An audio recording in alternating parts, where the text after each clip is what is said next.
आज जब आपके पास हजारों कुकिंग गैजेट्स हैं चूज करने के लिए, सवाल ये उठता है क्या ये वाकई काम के हैं? कौन सा खरीदा जाए कौन सा नहीं, क्योंकि इनमें से ज्यादातर ओवर प्राइस्ड है या बिल्कुल ही useless. So are they even worth buying? आपकी इसी कंफ्यूजन को दूर करने के लिए ये तो है मेरी list of the top 15 kitchen gadgets and equipment जो किचन में आपकी लाइफ कर देंगे आसान, efficient and more enjoyable to.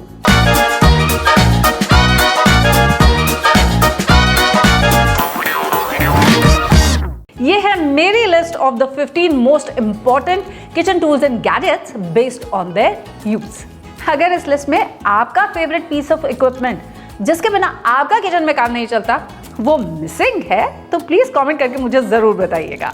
तो इस लिस्ट में सबसे पहले आता है एक शेफ नाइफ जो है किचन का किंग। एक अच्छा शेफ नाइफ आपका काम स्पीड अप भी कर सकता है और आसान भी कर देता है। एक ऐसा शेफ नाइफ चूज करें जिसका ये जो ब्लेड है वो 6 से 8 इंच तक का हो। मटेरियल कौन सा होना चाहिए शेफ नाइफ का?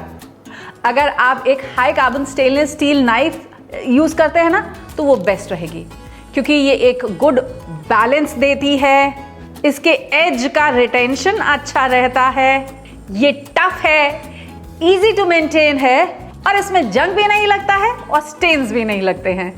अगर ये ना मिले तो इसकी जगह आप एक हेवी स्टेनलेस स्टील नाइफ भी यूज कर सकते हैं। हेवी नाइफ्स का हम मुश्किल नहीं आसान कर देती हैं, क्योंकि ये आपके हाथ का प्रेशर कम कर देता है और आपका हाथ जल्दी नहीं थकता। The most important kitchen gadgets की लिस्ट में दूसरे नंबर पर है मेरे लिए ये वुडन चॉपिंग बोर्ड्स। और वुडन बोर्ड्स में भी ये बैम्बू वुडन बोर्ड्स बेस्ट है। क्यों? क्योंकि देखिए भाई, एक तो ये लंबे समय तक चलते हैं, बहुत ड्यूरेबल होते हैं और इसी के साथ साथ आपकी नाइफ के एजेस को भी खराब नहीं करते हैं और इन्हें मेंटेन करना भी बहुत ही आसान है। प्लास्टिक और ग्लास के चॉपिंग बोर्ड्स को अवॉइड कीजिएगा, क्योंकि प्लास्टिक नैनो पार्टिकल्स आपके फूड में जा सकते हैं और ग्लास बोर्ड्स आपके नाइफ की धार को बिल्कुल खराब कर सकते हैं। और इन्हें मेंटेन करने के लिए आपको केवल इन्हें साबुन पानी से धोना है, अच्छे से वाइप करना है और थोड़ा सा सरसों का तेल लगा के रख देना है ताकि इनमें बिल्कुल भी वॉपिंग ना हो। और नंबर 3 पर है हमारी इंडियन किचन का सबसे एसेंशियल पीस ऑफ गैजेट। जानते हैं क्या? ये प्रेशर कुकर। ये किसी भी वेजिटेबल्स, दाल, राजमा, छोले, मीट्स, इन सब का जो कुकिंग टाइम है ना उसको ड्रास्टिकली कट कर देता है। यानी टाइम की भी सेविंग है, कन्वीनियंट भी है। लेकिन प्लीज ध्यान रखिएगा कि आप स्टेनलेस स्टील का ही प्रेशर कुकर खरीदें, एल्यूमिनियम का नहीं। क्यों? क्योंकि जो एल्यूमिनियम का प्रेशर कुकर होता है ना वो एसिडिक फूड्स यानी कि खट्टे फूड्स जैसे दही हुआ या टमाटर हुआ उनके साथ रिएक्ट कर सकता है, इसीलिए आपकी हेल्थ के लिए अच्छा नहीं है। लेकिन stainless steel non reactive metal होने की वजह से ना सॉल्ट के साथ ना किसी एसिड के साथ किसी चीज के साथ भी रिएक्ट नहीं करता, इसीलिए ये सेफेस्ट है। मेरी लिस्ट में नंबर 4 पे आता है ये कुकवेयर। अलग अलग रिक्वायरमेंट के हिसाब से अलग अलग cookware. Stainless steel, cast iron, enamelled cast iron, non stick और ये हार्ड एनोडाइज्ड भी। वैसे ये स्टेनलेस स्टील नॉन रिएक्टिव होने की वजह से कुकिंग के लिए आइडियल है। चाहे वो दूध हो, चाहे वो सब्जी हो या दाल हो, आप इसमें कुछ भी कुक कर सकते हैं। हाँ, look for something that has a heavy bottom. Cast iron use करने के तो बहुत सारे बेनिफिट्स हैं और जानते हैं इसमें हीट रिटेंशन और हीट डिस्ट्रीब्यूशन बहुत अच्छे से होता है। यानी कि जब ये गर्म हो जाएगा ना तो लंबे समय तक गर्म बना रहेगा। और अगर आपने इसको कायदे से सीजनिंग करके रख लिया ना, यानी कि इसको पका करके तेल से ब्रश करके रखा, तो ये नेचुरली नॉन स्टिक भी हो जाता है। लोहे का होने की वजह से ये आपके फूड में आयरन की इनटेक को भी बढ़ाता है। और ये इनामल्ड कास्ट आयरन, ये तो इस एनामल कोटिंग की वजह से नेचुरली नॉन स्टिक हो जाता है। ये कास्ट आयरन लंबे समय तक टिका रहता है, यानी कि अगर दादी ने खरीदा तो पोती भी इसे इस्तेमाल कर सकती है। 5वें नंबर पर है मेरे लिए ये फूड प्रोसेसर। भाई वैसे तो किसी शेफ के लिए उसकी नाइफ ही काफी है, लेकिन यकीन मानिए आपके लिए ये बहुत ही कन्वीनियंट एक पीस ऑफ इक्विपमेंट हो सकता है। ये फूड प्रोसेसर आपके काम आएगा स्लाइसिंग में, श्रेडिंग में, चॉपिंग में, यहाँ तक आटा गूंदने के लिए भी।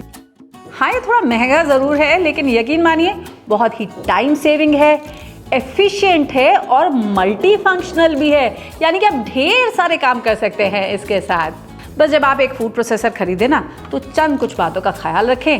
पहली बात तो ये कि इसकी मोटर कितने वॉट की है। कम से कम 600 से 700 वॉट का मोटर ज़रूर देखिएगा। फिर इसका ये जो बोल है, ये कम से कम 6 से 7 कप्स का मेजरमेंट का तो होना ही चाहिए, तभी ये आपके काम आएगा। फिर इसके ब्लेड्स की क्वालिटी पे ध्यान दीजिएगा।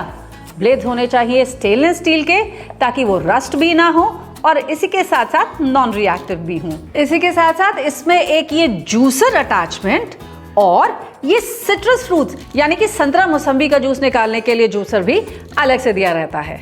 और तो और इसके साथ ये ब्लेंडर, वेट ग्राइंडर और ड्राई ग्राइंडर ये भी मिलता है, यानी आपको अलग से मिक्सर जूसर ग्राइंडर खरीदने की भी जरूरत नहीं है।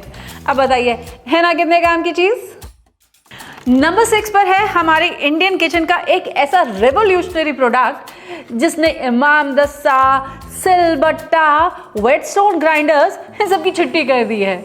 और ये है आपका फ्रेंडली मिक्सर ग्राइंडर। चाहे वो ड्राई ग्राइंडिंग हो, वेट ग्राइंडिंग हो या ब्लेंडिंग हो, ये मिक्सर ग्राइंडर ना केवल समय बचाता है बल्कि एफर्ट भी बचाता है और कितना टाइम सेविंग भी है ना। 7वें नंबर पर है ये स्पैटुलास और लैडल। वंस अगेन अलग अलग मटेरियल्स के। Once again you can use wooden ladles और मेटल लैडल्स, या फिर ये सिलिकॉन के स्पैटुलास और लैडल्स भी।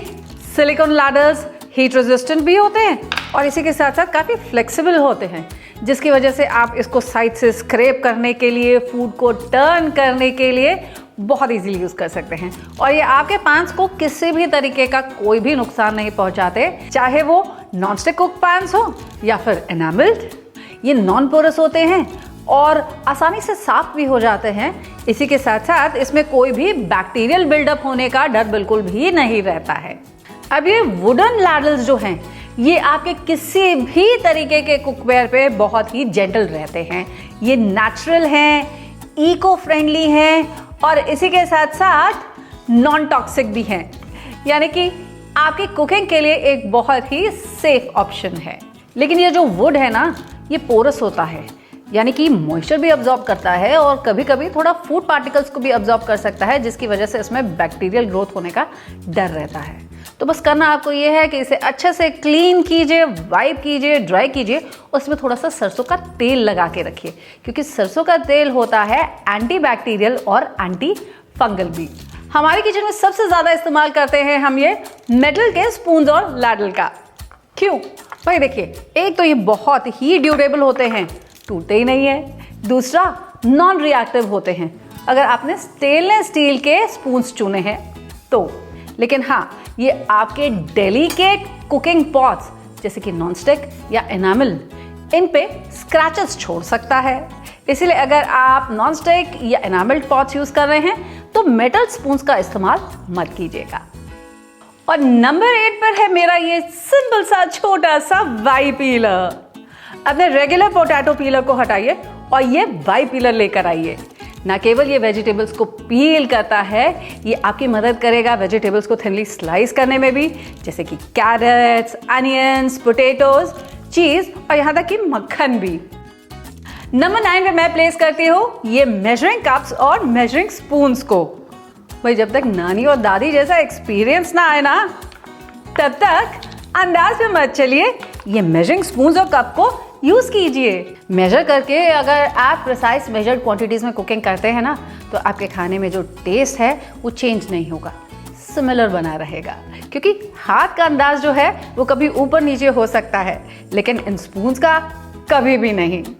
इसीलिए ये मेजरिंग कप्स एंड स्पून्स बहुत इंपॉर्टेंट हैं, स्पेशली अगर आप बेकिंग कर रहे हो तब तो जरूर ही, क्योंकि बेकिंग में ना अंदाजा बिल्कुल नहीं चलता है। बेकिंग में चाहिए होता है प्रिसिशन, और वो प्रिसिशन आएगा इन मेजरिंग कप्स एंड स्पून्स के साथ। नंबर 10 पर ये एक छोटी सी चीज जो बहुत काम आती है, ये है एक कोलैंडर। ये ना केवल चावल छानने के, पास्ता छानने के काम आती है, लेकिन वेजिटेबल्स को धोने के भी काम आती है। बहुत ही यूजफुल चीज है आपकी किचन के लिए। 11वें नंबर पे मैं प्लेस करती हूं एक सूप स्ट्रेनर को। लेकिन ये केवल सूप ही स्ट्रेन करने के काम नहीं आता है, आप इसे दूध छानने के लिए, दही को स्ट्रेन करने के लिए भी इस्तेमाल कर सकते हैं, और तो और आटा या मैदा छानने के लिए भी इस्तेमाल कर सकते हैं। हाँ, बस इसे खरीदते वक्त एक बात का रखिएगा ख्याल कि आप स्टेनलेस स्टील का ही एक स्ट्रेनर खरीदिएगा। क्यों? क्योंकि इसमें जंग नहीं लगेगा और इसी के साथ साथ ये नॉन रिएक्टिव होने की वजह से दही जैसी खट्टी चीज़ों के साथ बिल्कुल रिएक्ट नहीं करेगा। अब बात स्ट्रेनर्स की हो रही हो तो 12वें नंबर है मेरे पास ये स्पाइडर स्ट्रेनर। आपकी रेगुलर परफोरेटेड लाडल यानी छन्नी से बहुत बेहतर है ये। इसे फ्राइड फूड को लिफ्ट करते वक्त सारा का सारा ऑयल जो है ना वो छन जाता है और फूड के साथ प्लेट पर नहीं आता है। आप इसको सूखे फ्लावर यानी मैदे आटे में फूड को टॉस करने के भी काम कर सकते हैं, जिससे मैदा बाहर छन जाता है और आपका फूड अंदर ही रह जाता है ना? कितना कन्वीनियंट। 13th नंबर पर है मेरे लिए ये पेस्ट्री ब्रश। ये बहुत ही छोटी सी चीज़ है, बहुत ही सस्ती भी है, इनएक्सपेंसिव है, लेकिन यकीन मानिए बहुत काम की है।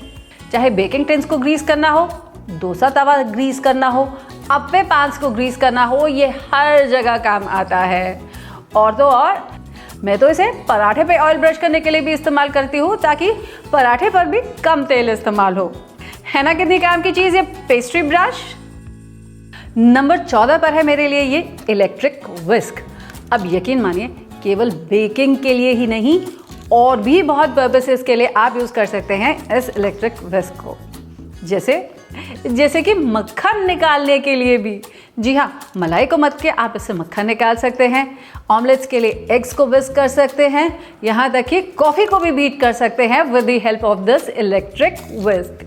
ध्यान बस इस बात का दीजिएगा कि बढ़िया 600 से 800 वॉट तक की मोटर वाले एक इलेक्ट्रिक विस्क को ही चुनिएगा। Last but not the least, number 15 पर मैं प्लेस करती हूं अपने किचन रोल को। ये रीयूजेबल किचन रोल बहुत ही कन्वीनियंट चीज़ है। ना केवल ये आपके किचन स्लैब को मॉप करने के, बर्तनों को पोंछने के काम आएगा, लेकिन क्या आप जानते हैं रीयूजेबल होने की वजह से आप इसे वॉश करके स्क्वीज करके फिर से यूज़ कर सकते हैं। देखा आपने? अब ये कपड़े के डस्टर्स से तो बहुत बेहतर है, क्योंकि कपड़े के डस्टर्स में कभी कभी रह जाती हैं स्मेल्स और बैक्टीरियल ग्रोथ होने की भी आशंका रहती है। पेपर रोल्स रीयूजेबल ना होने की वजह से इको फ्रेंडली नहीं है, लेकिन ये इको फ्रेंडली भी है, रीयूजेबल भी है, बैक्टीरिया फ्री भी है और बहुत ही कन्वीनियंट भी है। तो ये तो है मेरी list of the top 15 kitchen gadgets and equipment जो मुझे लगता है हमारी किचन में ज़रूर होनी चाहिए। अगर आपकी किचन में कुछ ऐसे इक्विपमेंट्स हैं जो यहाँ इंक्लूडेड नहीं है या आपको लगता है ज़रूर होने चाहिए, तो प्लीज़ कमेंट करके हम सबको उस बारे में ज़रूर बताइए।